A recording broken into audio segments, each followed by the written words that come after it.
So Dana, on the board, you can say this was a night of history. It was a night of generational change, perhaps. We'll see about that over time.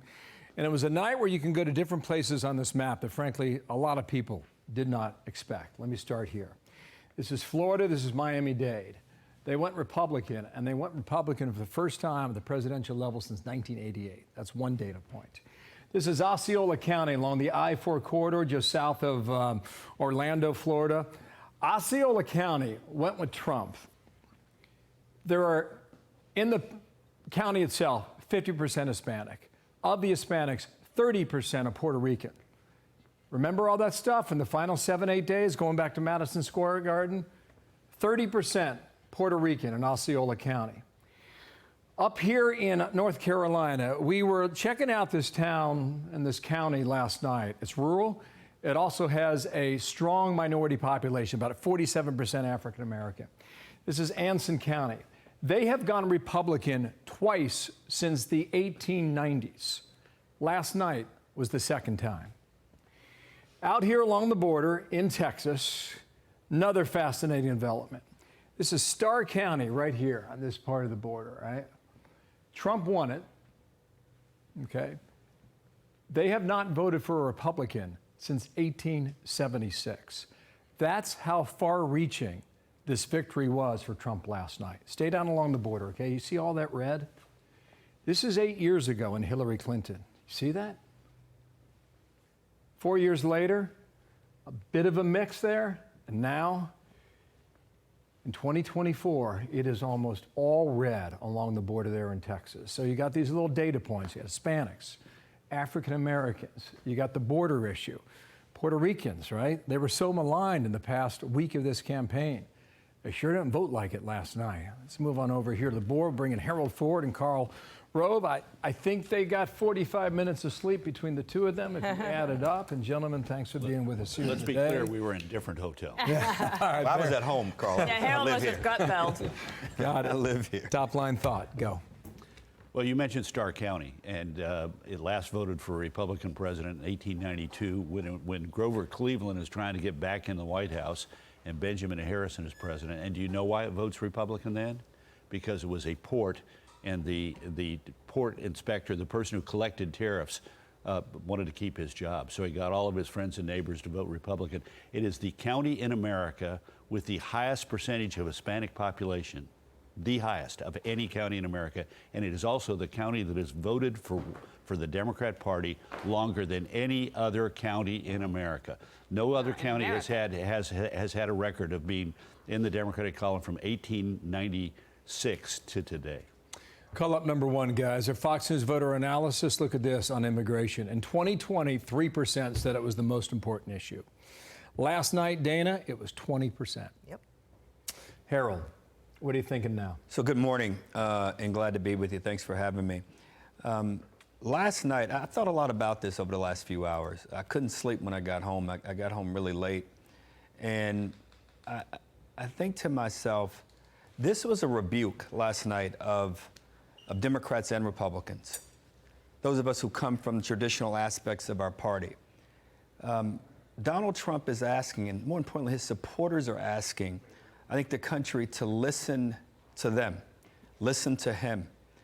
I've talked to a lot of Democrat friends this morning, and I've listened to them express concern and angst and disdain and even anger about where we are. And my only thinking is I thought about it, even prayed about it this morning, as I talked to my kids cooking breakfast this morning, taking them to school. How do we consider the architecture and options to address problems that people are really dealing with? I didn't see anger on the street this morning here in New York.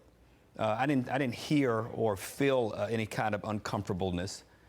But something in our country is asking those of us, Carl and I come from traditional parts of our party, they're dead.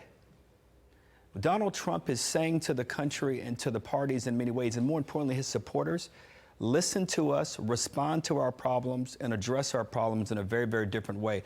My party's knee-jerk reaction is maybe Kamala Harris got this too quickly. Maybe she shouldn't have been the nominee.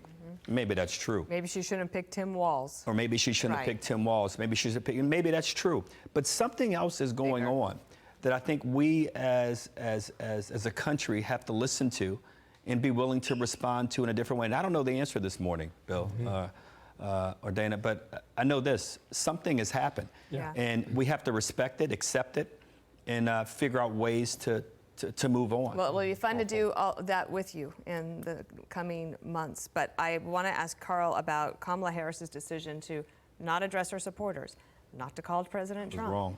not to give him a chance to have an election night victory party, and what we just heard is that they radio silence. They know nothing from her. Yeah. What's going on? Well, there must be a lot of bitterness there, and I don't blame her in a way.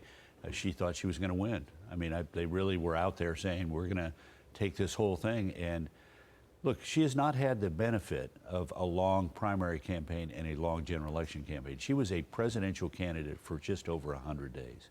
Why is that a disadvantage?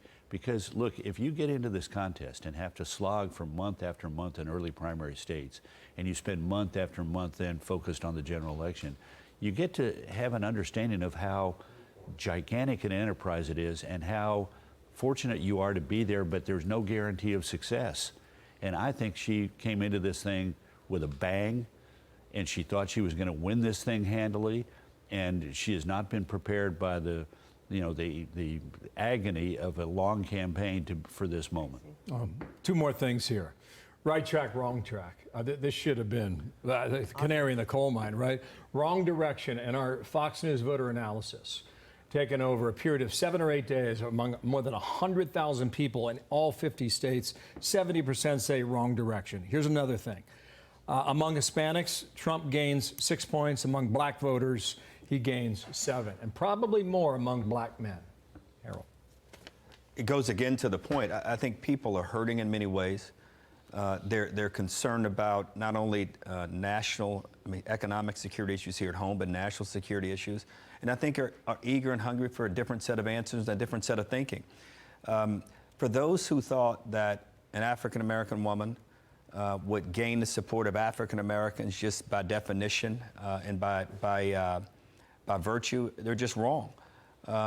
Donald Trump has introduced something in our politics that he probably introduced years ago, but we are just now fully accepting and understanding it. So again, I say to my party and even say to those in the other party, we've got to figure out ways to address this and deal with him, work with him, and more importantly, work with the people and address the aspirations of those who supported him, which when we look at this, we're going to find that he attracted a coalition of people unlike a Republican has attracted for many, many years. And what you said over there on the board and Karl affirmed is only another illustration of that, an affirmation. Very thoughtful. Thank you, Harold. Thank you, Karl. It was great to be with you guys last night.